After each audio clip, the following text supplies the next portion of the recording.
We're gonna do some art, so we'll see what we come up with. Something fallish, winterish. Moody nail art. I'm like leaning towards maybe like something vampire. Ooh. Like Twilight. Should we do something like, ooh, yeah. I'm feeling it.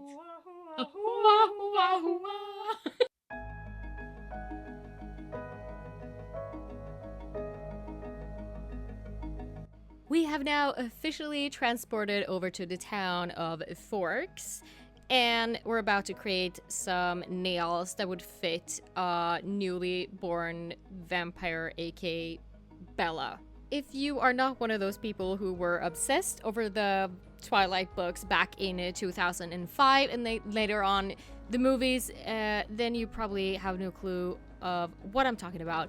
But for those of you who do, then you probably also understand why I got kind of the Twilight mood feeling with this collection, which is amazing, by the way. Just love it.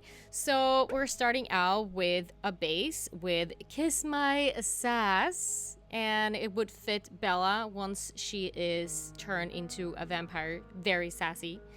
And we're just gonna create like an ombre effect. This is actually gonna look like you have blood dripping down from your cuticles. But just stick with me. This is gonna be an amazing design. Just trust me.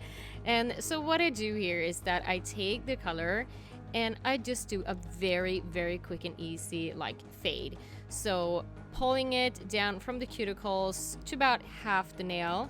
And then I wipe my brush so I have no color in my brush. And then I just go over the line, smooching it out towards the tip, and that's basically it.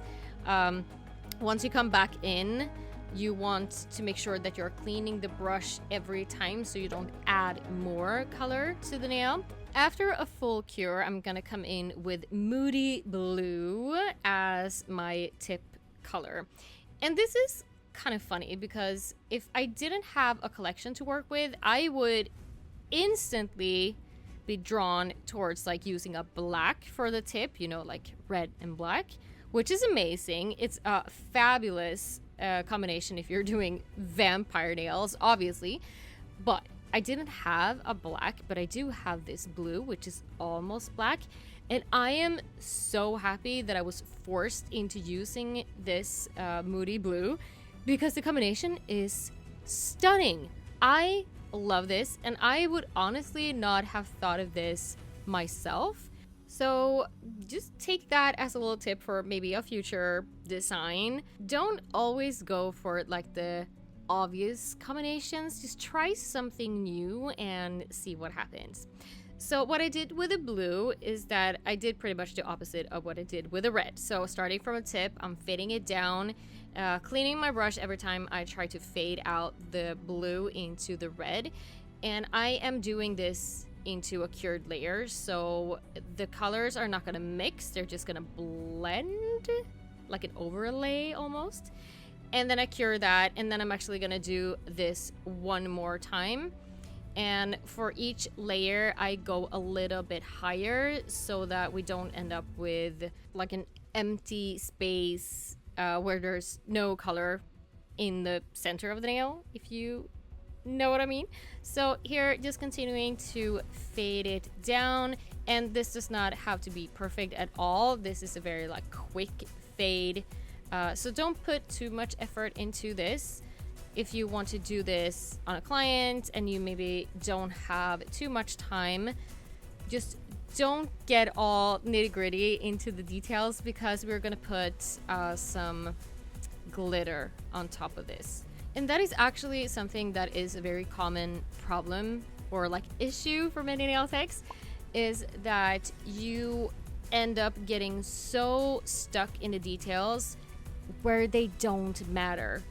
So really try to analyze your work sometimes and try to figure out if there are maybe certain parts of your workflow where you're just putting too much effort into details that do not matter. If the ombre in this case is not perfect, that is not gonna impact on, you know, the structure, or it's not gonna cause lifting or anything like that. It is just cosmetic, and it's not gonna make any difference because we know that we're gonna put the glitter on top. And you can see here with the glitter, it just blends beautifully. And another thing is that I also know that I am going to put more detail on top of the nail with silver, and that is going to blend it even more because your eyes are going to get drawn to those details that I put on top.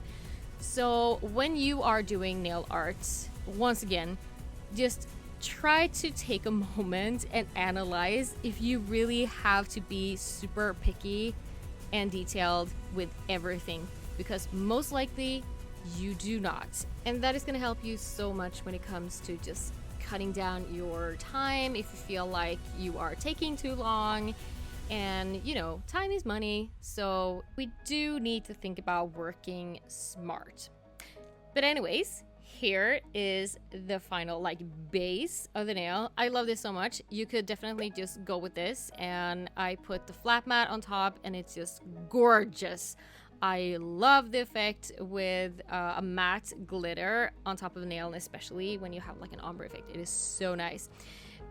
You have probably seen this like style all over social media, so I wanted to give it a try. It almost gives a little like alien vampire vibe, and I'm totally here for it. It's like gothic sci-fi.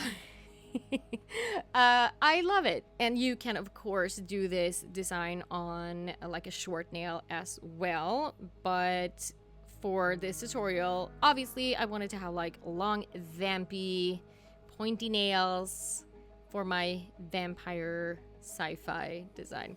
I'm using the silver metallic buttercream for this, and I swear by this product. I have used this ever since it launched like a million years ago, and you have it in gold and in silver, and it's just like the best product ever. For the details, I am altering between stripy and swirly the brushes.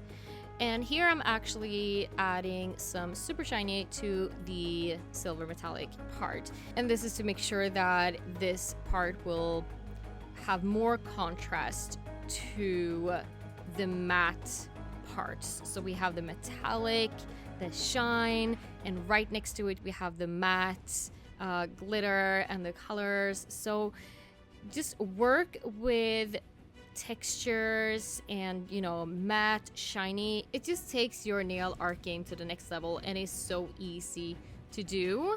I am super happy with this design, and I love the colors. They're so amazing. I had so much fun creating this set. Hopefully you liked it as well. And this collection is out now. Oh my god. And remember that this is fall and winter, so these colors are gonna last you for 2 seasons, which makes it super affordable. Definitely a must-have, and you'll find it as usual on lightelegance.com or with your closest distributor. And don't forget that all Light Elegance products are human-free, they are cruelty-free and vegan, and they do believe that what's inside matters. Also, don't forget to subscribe to the Light Elegance YouTube channel for more product stuff, and to my YouTube channel if you haven't already. And thank you so much for watching. I will see you in the next video. Bye.